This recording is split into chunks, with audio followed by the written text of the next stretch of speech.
Hi, I'm David Valdez, and I teach AP Human Geography at Cherry Creek High School in Greenwood Village, Colorado. In today's video, we'll discuss how large-scale commercial agriculture operations are replacing small family farms. What will we learn?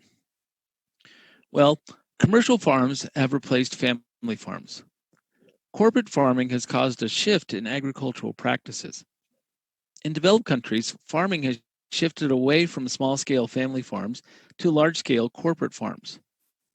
Corporate farms have created complex commodity chains for the agricultural industry. Technology has increased the carrying capacity of the land, and agribusinesses have changed the agricultural labor force. Agribusiness has changed the way farming is practiced. These agribusinesses have the resources to consolidate farms and buy expensive machinery. This means that the number of farms has decreased while the size of the farms has increased. In 1935, there was about 6.8 million farms in the United States, and those farms averaged about 155 acres in size. Today, there are only about 2 million farms, which is almost 5 million farms less, but they average 444 acres in size. Many farms are run by people who actually don't live on the land now. Mechanization has made it a lot easier for these large farms to be farmed, and the number of farms has consolidated and become part of an integrated commodity chain that serves large agribusiness. Agricultural commodity chains often control most of the steps of the food production process. It starts with a big, huge food corporation. This big, huge food corporation often makes a contract with a crop production farm. And so they will contract with the farm in order to grow food for them. From the farm, the crops will be taken to a food processing facility. These food processing facilities are usually for ingredients. In many cases, those ingredients get shipped to a food production factory where the food is going to be produced almost like an industrial revolution process. And then later, the food is going to be sold in a retail store. Also, a big part of this big, huge food corporation is the research and development arms, which are going to be researching and trying to develop new forms of food, both for ingredients and for food production. And there's also marketing arms, which will create commercials and also create incentives for food retail stores to sell their products. Technology also increases the carrying capacity of the land. Mechanization, chemicals, and transportation advances have increased the amount of food that have been brought to the markets. Complex machines are used to plant and harvest and can cover more land cheaply. The intensive use of herbicides, pesticides, and fertilizers have increased crop yield. And transportation advances can bring crops to market faster, cheaper, and in better condition. Agribusiness has changed the agricultural labor force. Mechanization and low labor costs have changed the nature of farm labor. Large farms are increasingly mechanized. This means that female participation in agriculture has declined because males are more likely to use machines while females are more likely to use hand labor. Family farms cannot compete against the corporate farms because of the large amounts of capital that are needed to buy the machinery. And a migrant labor force is used for planting and harvesting only. Processing plants nearby recruit low-cost laborers. These processing plants locate away from the large cities in order to lower their labor costs. And many agricultural laborers are immigrants who are willing to work for low wages. If you'd like to learn more about immigrants' roles in agriculture, click on the QR code on the right. Let's practice. Why have many family farms in North America been replaced by agribusiness farms since the 1980s? A. A decrease in the consumption of meat has resulted in less demand for cattle, which are mainly raised on family farms. B. Agribusiness farms have the resources to take advantage of economies of scale. C. Little available land for pasture farming has resulted in more concentrated agribusiness operations. D. More interest in genetically modified foods has led to an increase in agribusiness farms, which have greater access to advanced technology. Or E. Water shortages in regions where family farms were once common have led to a rise in agribusinesses in regions with more favorable climates. The answer is B. Agribusiness farms have the resources to take advantage of the economies of scale. What should we take away? Well, agriculture is very different than it was 100 years ago. The small family farms have been consolidated into larger corporate farms, and agribusinesses use economies of scales and commodity change to increase their revenue. Agribusiness practices have also increased the carrying capacities of the land. It is your job as a geographer to study the effects of modern agricultural practices on both people and the environment. Thank you. Hi, I'm David Valdez, and I teach AP Human Geography at Cherry Creek High School in Greenwood Village, Colorado. Today's video will discuss how food and other agricultural products are part of a global supply chain. What will we learn? Well, food is a major part of the global trade network, and agricultural products are part of a global supply chain. Some countries are highly dependent on export commodities, and global food distribution networks are affected by political relationships, infrastructure, and world trade patterns. Agricultural products are part of the global supply chain.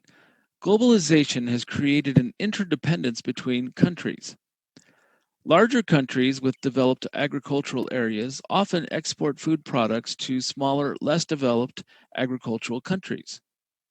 The United States, Brazil, China, and Argentina are some of the top exporters of food. Countries with climatic advantages export luxury crops to wealthy countries. Coffee, sugar, tea, bananas are major exports for some of the low-latitude countries.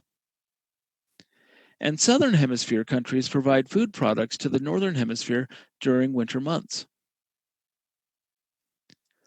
Some countries are dependent on export commodities. There is an emphasis on growing crops for export, and that can create economic and environmental problems in the developing countries. Farmers in developing countries often grow luxury crops at the expense of local food crops. This means that they are not growing enough food for themselves to eat, and so food crops actually must be imported at higher prices. Farmers in developing countries often use poor farming practices that lead to water pollution, soil erosion, deforestation, and the salinization of the soil. One of the main culprits of this is monocropping, which leads to environmental and sustainability problems. Political relationships and trade networks also affect global agriculture. The legacy of colonialism and neocolonialism affects global agricultural systems. Agribusinesses that are based in developing countries often control land and crop production in the developing countries themselves. There has been fair trade movements which have tried to promote equality for the producers of crops in the developing countries. And relationships between former colonies and the mother countries make trade easier between the two groups of countries. If you'd like to see a story map of banana production in Latin America, click on the QR code on the right. Infrastructure also affects global agriculture. Poor infrastructure in developing countries actually makes it really hard to get food crops to the market. This means that farmers in developing countries often do not have access to roads or other forms of transportation to move their crops to the local markets. Most of the transportation routes inside of the developing countries connect farmers to ports so that they can actually export their food. This means that farmers grow luxury items because they can export them easily. Farmers in developed countries actually can ship their products cheaply across the world, which means that crops from developed countries are often more plentiful and cheaper to buy than the local crops in developing countries.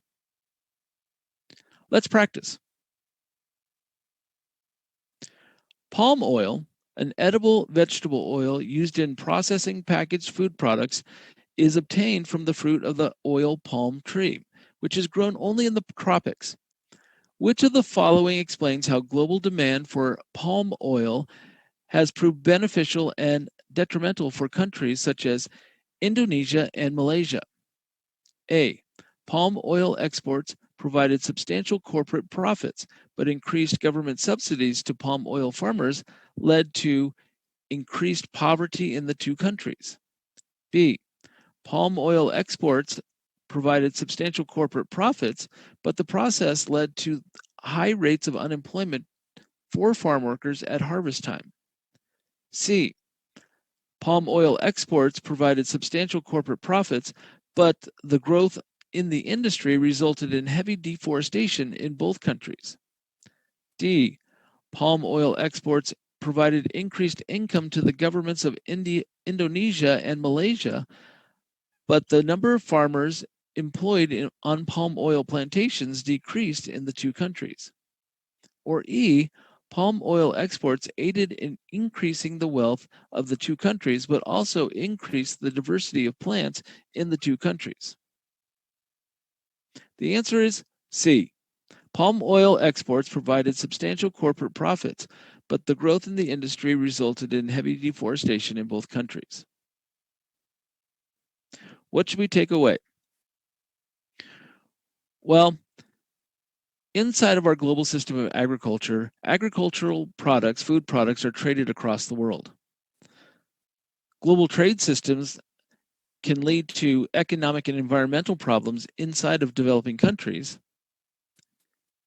And it's your job as a geographer to understand the economic environmental issues associated with the global agriculture network and work for change. Thank you. Hi, I'm Kristen Brandt, and today in AP Daily, we're going to be talking about women in agriculture. This topic is a little bit personal to me. As you see, my grandparents were farmers in Iowa. I grew up watching my grandfather work the farm, but probably just as importantly, I watched my grandmother work side by side with him. I watched her role also evolve over time. I watched where she was in charge of raising or helping, in my case, the grandkids, but I heard stories of helping to raise her own kids, farming in the garden, providing fresh produce for the family. But I later watched her driving the tractors. I watched her working the bean barn and helping during harvest. But that was an evolution in itself. And so that's part of watching, if we look at this video, the variations in female roles in food production and consumption. Some of it's connected to time, some of it's connected to gender roles, and some of it's connected to access. So let's dig a little deeper. What is it we're really going to learn here today? Well, when we talk about employment in agriculture and the percent of females that are employed, we can see that they are heavily employed in places such as South Asia and in sub-Saharan Africa.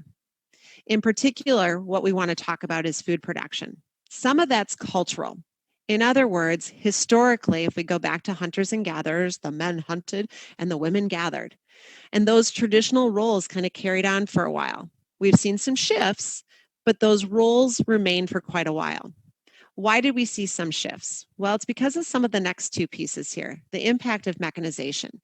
As we became more reliant or used to using machines, we saw kind of less people were needed on the farms, and so we saw women and people moving into the city. That's definitely going to impact urbanization. Well, if they move into the city, what jobs are they going to do? Guess what? A lot of those jobs were still connected to food production, where we saw women working in the factories, maybe canning, maybe helping to package different goods. Food consumption also is impacted by women in agriculture. While they're doing sometimes a lot of the gathering or had been, or shifting into the rural areas, if it's more of a patriarchal society, we tended to see where women were receiving less of the caloric intake compared to their male counterparts. We also have seen some environmental impacts on food consumption and the roles and the jobs that women did. And so, what we want to take a look at is in those humid subtropical areas, what types of jobs do we see women continue to do today? So, let's take a little bit closer look and look at some specific examples. And so, in particular, one of the things we do is we want to talk about drawing conclusions. So, if I look at this map and we look at the share of agricultural landowners who are female, I want you to think about what trends do you see? Can you see where maybe our more developed countries would be or our less developed countries? How about if you look at a little more closely and we look at Eastern or Southern Europe compared to Northern Africa, Southwest Asia? Take a look at how few females own land in Northern Africa and in Southwest Asia. I would say that this is closely tied to cultural and political roles within those regions. So, for example, typically these are more patriarchal societies, and so where land ownership is actually inherited through the male side of the family versus the female. And that's going to be reflected as well in their political structures: who can vote, who can own land, but also who can make those decisions. Unlike when we take a look in Eastern Europe, where we're not going to see those types of roles per se, we're probably going to see, this is telling us we're going to see more egalitarian type lifestyle where women obviously are able to own land, and they probably play a more equal role when we talk about making political decisions as well. So we dive a little bit deeper and we start looking at those percentage of females employed in agriculture, and let's look more at a national level and drawing some conclusions. So if we take a look at these percentages and we look at the countries that I chose to highlight, we see a wide range. When we see lower percentages, can you tell me maybe what stage of the demographic transition model they're in? Can you tell me maybe if they're a more developed or less developed country? Can you place them even on a map? So when I take a look at where these countries are located, we do tend to see that those lower numbers, in particular, if we look at the United States, we're going to definitely be in that stage 4 of the demographic transition model. We don't need as many people even working on the farms in general. And then what we start to see is see because of education levels is that more people are finding other opportunities beyond the agricultural industry. When we take a look at countries such as Brazil, Paraguay, China, even Indonesia, kind of shifting, and the goal is to shift from that stage 3 to a stage 4, and that is probably reflected in these numbers. However, when we look at the higher numbers, we're really starting to see that some of these countries, if we look at Pakistan, are really in that stage 2, where we're going to have lots of people using manual labor. And what we're talking about is they have not quite urbanized yet, that this is the bulk of their population is still engaged in agriculture. So what types of jobs might they be doing? And if we take a look, and we go back to what we were talking about with Brazil and Paraguay, typically in the Andean highlands, because those numbers are a little bit lower, it's probably going to be more of the native or indigenous population that's going to be working in agriculture. However, as we move towards China, as we move towards Indonesia, we see that women are going to be working those crops, those fields, but a lot of it's manual labor. I would say some of it's tedious, a lot of hand picking. And so we need a lot of women and people to help gather and harvest those food. In Indonesia here, we see them thrashing. We see them working with the crops with their hands. And in the Gambia, things that we see here where those numbers start to increase, not only are they working in the fields, but here they're gathering water. Some of it, water here is for their homes, some of it's for their crops. And so it's a really labor intensive industry as well. Again, we continue that trend as we look in India.